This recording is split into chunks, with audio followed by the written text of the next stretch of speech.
Hello guys, good morning, welcome back to my YouTube channel. Thank you so much for joining me. Thank you so much for being here. I really appreciate you. Do not forget to subscribe if you haven't subscribed yet and join in the community. Today ndiza nestory, kunestory esitrendayo apha kwi-social networks, so ndithi mandize naso apha ngaphambili kule i-platform yethu ke sizame ke sincokole ngaso. This story goes like this. This lady wenza inwele for a living, so uyokwenza i-house calls, ubiziwe ngulo mntu uzomqhina inwele. Waya ke nyhani wayomqhina intloko, eyomqhinela endlini yakhe.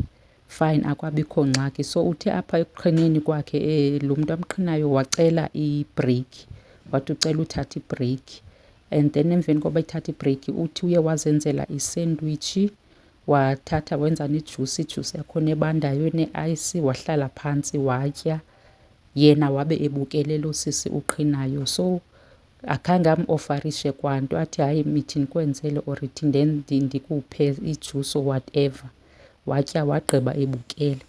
Uthi ke lo sisi lo uqhinayo ebengalambanga, but uthe esobona le sandwich indlala yavuka yama ngeenyawo, and nakubani ke I think bekungaba njalo. So ke ngoku into endiyizise apha ngaphambili zii-comment ezenziwe under ividiyo yalo sisi.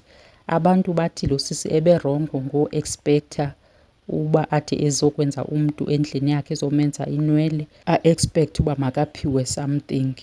And then omnye uthe uzawubhatalwa uzosebenza apha and then umtshajile lo sisi and then uzambhatala, makangalindeli into zalapho buzawuphiwa izinto ezi-free. And then abanye bathi kufanele ngabe uziphathele isikhaftina. So for mna I beg to differ bethunana. Ayikho le nto yenziwe ngulo sisi, ayikho at all. I mean umntu xa ingena kwakho kokuqala you offer something, you offer amanzi or ijuice or iti, esangena nje engekenzi whatever, befanele uba umofarishe into, manzi, juice, whatever, kuhlalwe phantsi kwenziwe inwele. Xa idicide uthatha ibreak enze isendwich naye ambala amenzele. Noba ke mhlawumbi akamenzelanga efana neyakhe le ijuice kinento yonke mhlambe yakhe ineepaloni, ineerashini, ineentontoni, angamenzelileyo, amqabele ke just irama ke netsey nejem, amenzele ke nejuice leyo amnike. Kule yoba atye kunomntu ohleli ebukele, isuka phi na bethunana nale? Sifike njani apha thina? Siyi-generation enjani le? Thina singabantu bakwazi utya umntana ebukele, sitye emotweni umntana ebukele, uzawuthi umamakhe bekutheni azange amthengile. Awukwazi noqhekeza into encinci uphe umntana. Naye ke lo sisi ithi usilayisi beqale yayintoni, athathe izilayi nje ezibini enzele lo mntu uzosebenza apha. Thina sikhulele emakhaya, siyayazi uba xa umntu ezosebenza emakhaya, xa kusenziwa ilantshi during the day kufuneka naye enzelwe, ahlale phantsi enzelwe, aphumle. Siyayazi kona uba utshajile, let's say uzokwakha umhlambi or uzobiya icingo or uzosamenta whatever maybe azoyenza. Siyamazi laa mntu lwana uba utshajile uzawubhatalwa, kodwa fanele ahlale phantsi.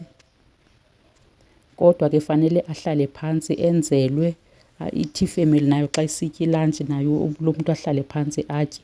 Ayikho le yoba kuthiwa uzawutya wena mnikazi mzi, lo mntu uzosebenza apha ehleli ebukele khona uba kuthi utshajile. Ispirit of ubuntu sesayaphi, sesaphela ngale ndlela. And mna ndi-andastandi nabantu bakhomentayo bathi fanele ngabe beziphathela isikhaftina, urongo ngo-expect uba makatye kulo mzi.